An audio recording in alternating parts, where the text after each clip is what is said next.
The conscience that tells you that you have to do that. How you have that in your life? I'm sure. Like, you gotta do this. And you're like, no, I don't want to do it. And you feel remorse of conscience if you don't do it.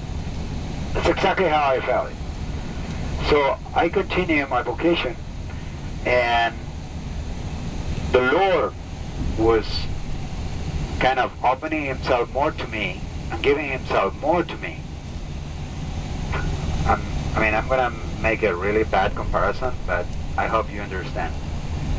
It's like you're trying to date somebody, and that person is kind of an easy girl, an easy guy, and he's like, gives everything to you in the very first day.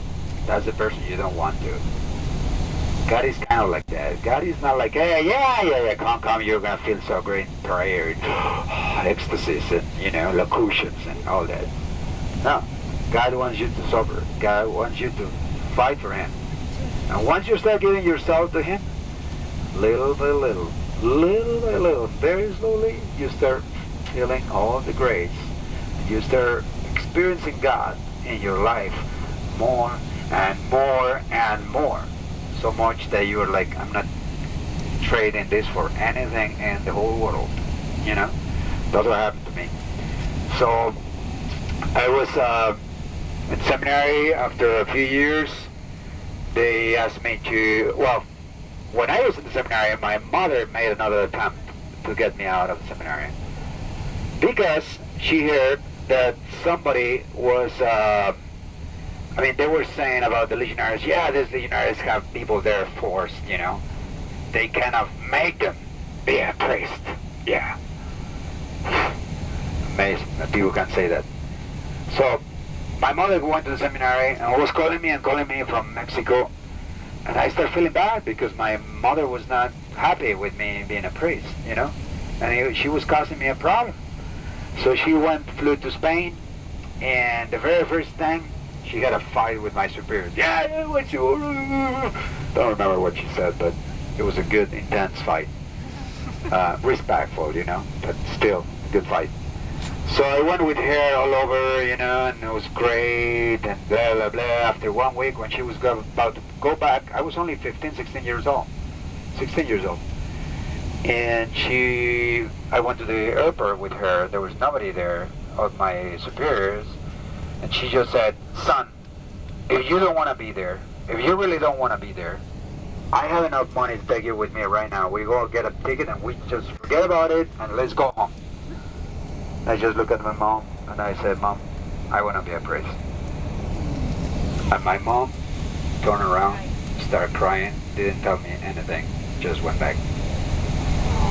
And from that time, never ever again bothered me about my vocation. Now she was convinced that what I had was from God and not something forced, not something cultural, not something whatever. And let me alone. She knew that I was causing a problem. She was causing me a problem, just bothering me and telling me all the time, come home. So I continued my vocation, and I made another conscious decision to follow my vocation.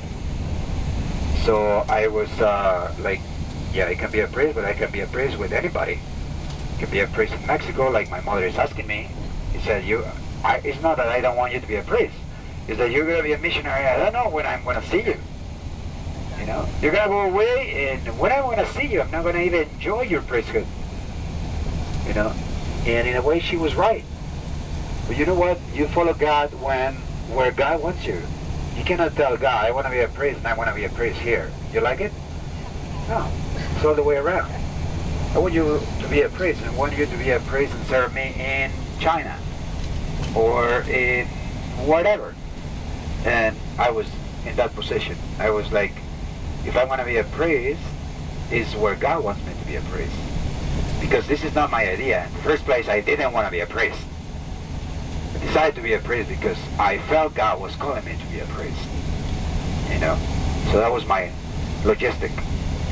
So after I started doing what we call internship, interrupt my studies, and work in schools and all that, and that was another big,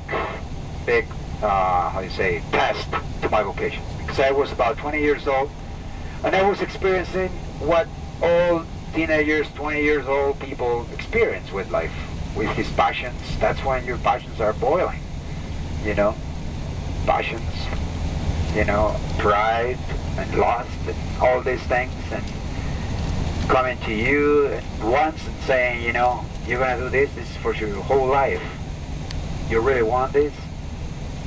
And so I have to reaffirm my call and say, with all these passions, with all what I am, I still want to be a priest because God is calling me.